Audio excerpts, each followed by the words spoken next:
नमस्कार। एस कुमार ज्योतिष में आप सबका स्वागत करता हूं। कुंडली को देखने वाली सीरीज में हम अभी तक काफ़ी जान चुके हैं। राशि, राशि स्वामी, उच्च राशि, नीच राशि, शत्रु राशि, मित्र राशि, ग्रह की डिग्री, उनके कारक, राशि परिवर्तन, इन सबको हम समझ चुके हैं। अब जानेंगे कुंडली में विपरीत राजयोग क्या है और इसको कैसे जानें, क्योंकि यह योग कुंडली के 3 बुरे भावों से बनता है। यह इन 3 बुरे भावों पर निर्भर है। कहा जाता है ये भावों में बैठे ग्रह हमेशा बुरा ही फल देते हैं, मगर ऐसा नहीं है। विपरीत राजयोग इसका ठीक उल्टा फल देने वाला होता है। अगर हम इस योग को सही से नहीं जानेंगे तो हम कुंडली का गलत विवेचन कर सकते हैं। विपरीत राजयोग 6, 8 और 12 भाव से बनता है। जब भी इनके स्वामी एक दूसरे के भाव में बैठ जाते हैं तो विपरीत राजयोग बनता है, या फिर भाव का स्वामी अपने ही भाव में बैठ जाए तब भी विपरीत राजयोग बनता है। जैसे हम एक कुंडली लेते हैं, इस कुंडली को लेते हैं, इस कुंडली में लग्न भाव में 6 नंबर लिखा है, तो यह एक कन्या राशि की कुंडली होगी और इसके स्वामी होंगे बुध। यानी इस कुंडली के पूरे मालिक, पूरा कंट्रोल बुध ग्रह के हाथ में है। अब इस पूरी कुंडली को ध्यान से देखो। 6 भाव में 11 नंबर लिखा है, तो यहां पर कुंभ राशि है और 8वें भाव में 1 नंबर लिखा है, तो यहां पर मेष राशि है और इसका स्वामी है मंगल। और 12वें भाव में 5 नंबर लिखा है, तो यहां पर सिंह राशि है, इसके स्वामी है सूर्य। और 6वें भाव में जो कुंभ राशि है, इसके स्वामी है शनि। अब यहां पर ध्यान से देखो, इस कुंडली के अष्टम भाव के स्वामी यानी मेष राशि के स्वामी मंगल 12वें भाव में बैठे हैं और शनि अपनी ही राशि कुंभ में बैठे हैं, तो इसमें विपरीत राजयोग बनता है। तो यह राजयोग व्यक्ति को हमेशा अच्छा फल देगा। जैसे कुंडली में जब भी शनि की महादशा या अंतरदशा आएगी तो उस व्यक्ति की आर्थिक स्थिति बहुत सुदृढ़ होगी, उसे बहुत ही आर्थिक लाभ होगा। आर्थिक लाभ ऐसे व्यक्ति को अवश्य होगा, क्योंकि शनि धन देने में बहुत ही महत्वपूर्ण भूमिका निभाते हैं।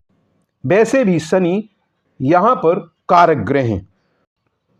ऐसे व्यक्ति पर यदि कोई मुकदमा हो तो उसकी उसमें विजय अवश्य होगी। और 8वें भाव का स्वामी 12वें भाव में बैठा है, तो यह विदेश भाव भी कहा जाता है।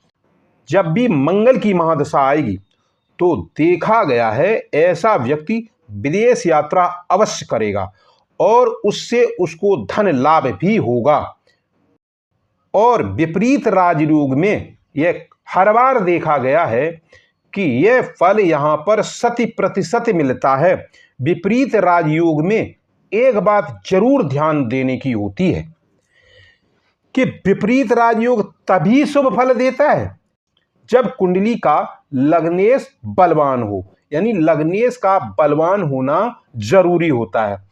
इस कुंडली में बुध 4th भाव में बैठा है और वह यहां पर कारक ग्रह है और कुंडली में बलवान भी है। इस कुंडली में बुध की 9 डिग्री है। कुंडली में ग्रहों का सूर्य द्वारा अस्त होना भी देखना जरूरी होता है, क्योंकि यदि ग्रह सूर्य से अस्त हो जाए तो वह फल देने में असमर्थ हो जाता है। हम जब भी कुंडली देखते हैं तो यह देखना होता है कि सूर्य किस भाव में बैठा है और उसके साथ कौन सा ग्रह बैठा है और उसकी कितनी डिग्री है। कहीं वह सूर्य के प्रभाव में अस्त तो नहीं हो रहा है। यह जानने के लिए हमें जानना होगा कि कौन सा ग्रह सूर्य के पास कितनी डिग्री पर अस्त हो जाता है। जैसे यदि चंद्रमा को ले लें, चंद्रमा जब सूर्य के पास 12 डिग्री के अंदर होता है, यानी उसके भीतर हो, तो चंद्रमा अस्त माना जाता है। और मंगल यदि 17 डिग्री के अंदर हो तो मंगल को सूर्य के पास 17 डिग्री अंदर होने पर अस्त माना जाता है। और बुध ग्रह यदि सूर्य के पास 13 डिग्री के भीतर हैं तो बुध को इस कुंडली में अस्त माना जाएगा। और गुरु यदि सूर्य के पास 11 डिग्री के भीतर हैं तो गुरु को भी यहां अस्त माना जाएगा। शुक्र यदि 9 डिग्री के भीतर हो, सूर्य के पास 9 डिग्री के भीतर हो तो उसे अस्त माना जाएगा। शुक्र के लिए यहां एक बात ध्यान रखने वाली होती है, यदि शुक्र बकरी हो तो वह सूर्य के साथ 8 डिग्री के भीतर हो तो उसे अस्त माना जाता है। और शनि यदि सूर्य के पास 15 डिग्री के अंदर हो, यानी 15 डिग्री के भीतर हो, तो शनि को अस्त माना जाता है। जब भी ग्रह अस्त हो तो वह फल देने में असमर्थ होता है।